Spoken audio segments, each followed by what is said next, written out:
అవనియండి, ఇటు ఓవరాల్ గా ఏదైతే గనక ఒక బాన్ హోమీ అట్మాస్ఫియర్ అన్నమాట, ఇటు ప్రధానమంత్రి గారి దగ్గరను ఇటు ముఖ్యమంత్రి గారి మధ్య కనిపిస్తుందో ఖచ్చితంగా స్టేట్ హ్యాస్ టు బెనిఫిట్ అని చెప్పేసి అని అంటాను. అండ్ విభజన కంటే కూడా ఎక్కువ డ్యామేజ్ అన్నమాట గత 5 సంవత్సరాల్లో అయింది, 2019 నుంచి 24 మధ్యలో.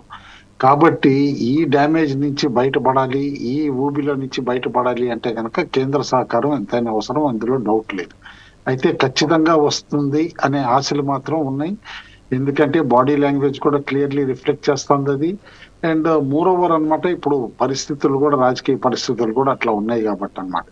ప్లస్ మనకి తెలుసు, ప్రజలు ఎంతో హోప్స్ తోటి కూటమి పైన హోప్స్ పెట్టుకుని ఓటేశారనమాట. ఎంతో కసితోటి అనమాట. ఈ కూటమి రాష్ట్రాన్ని అనమాట బాగుపరుస్తుంది, ఒక కేంద్ర సహకారంతో ముందుకు తీసుకెళ్లగలుగుతుంది ఈ కూటమి అని చెప్పేసి అనమాట.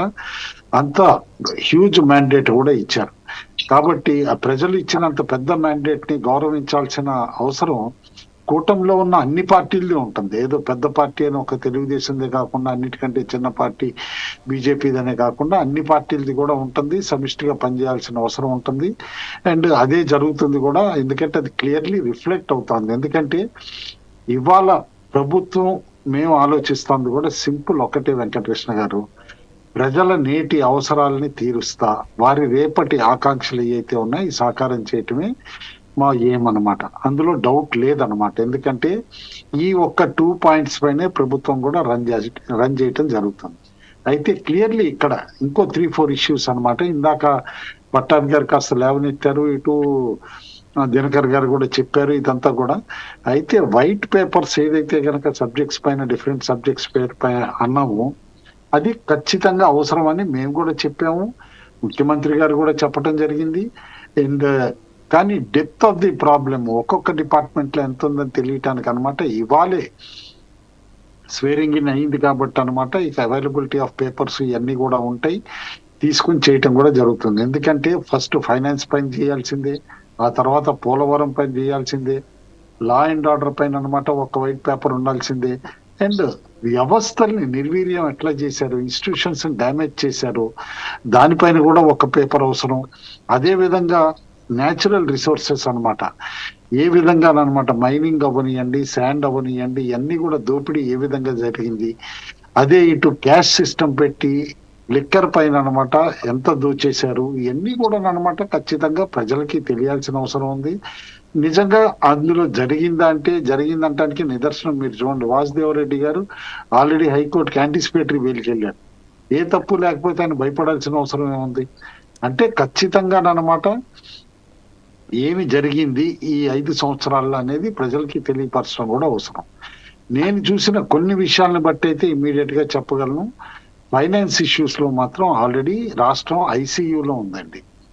పేషెంట్ ఐసీయూలో ఉంటే ఎట్లా క్రిటికల్ అనమాట, మన ఆర్థిక పరంగా అన్నమాట రాష్ట్రం ఆల్రెడీ ఐసీయూలో ఉంది. ఐసీయూ నుంచి బయటికి తీసుకురావాలి, ఫస్ట్ జనరల్ వార్డుకి తేవాలి, ఆ తర్వాత డిశ్చార్జ్ చేయాలి అని అంటే గనక ఎంత స్టెప్స్ తీసుకోవాలి, ఎట్లా చేయాలనేది కూడా ఒక నిర్దిష్టమైన ప్రణాళిక అవసరం. అండ్ చూసాం ఇప్పుడు అమరావతి లాంటి చిన్న ఇష్యూస్ లో కూడా, ఏది జంగిల్ క్లియరెన్స్ అని ఇటు స్ట్రీట్ లైట్స్ వేసి ఇటు కాస్త చెత్త చెదారం తీసేస్తేనే అక్కడ ప్రజలు ఎంత ఆశలు అనమాట నెలకొని అనమాట ఆనందపడుతున్నారో మనం చూసాం. అమరావతి లాంటి ప్రాజెక్ట్ కూడా అనమాట ఇప్పుడు క్లియర్ కట్ గా ఒక టైం బౌండ్ కార్యక్రమంతో చేయడానికి ముఖ్యమంత్రి గారు ప్రణాళిక కూడా రచించారు, అందులో డౌట్ లేదనమాట. ఖచ్చితంగా అందరికీ ఆమోదయోగ్యంగానే ఉంటుందండి అడ్మినిస్ట్రేషన్, అందులో డౌట్ లేదు.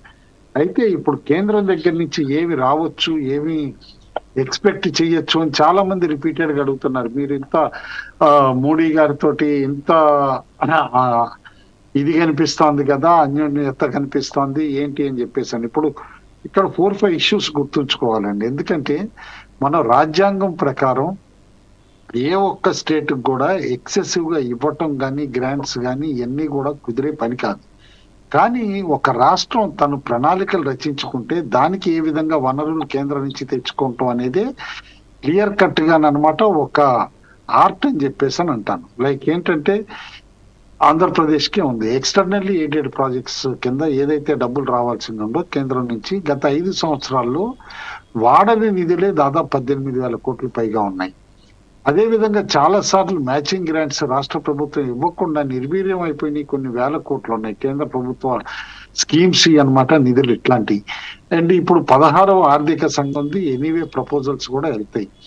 16వ ఆర్థిక సంఘానికి రాష్ట్ర ఆర్థిక పరిస్థితి నివేదించనమాట. ఏమన్నా స్పెషల్ అసిస్టెన్స్ కానీ వస్తుందా, ఇవన్నీ కూడా అన్నమాట చూడటం అవసరం ఉంటుంది. అదే విధంగా ఒక మాట చెప్పండి, రెవెన్యూ ఒక మాట కుటుంబరావు గారు, అంటే ఒక చిన్న డౌట్.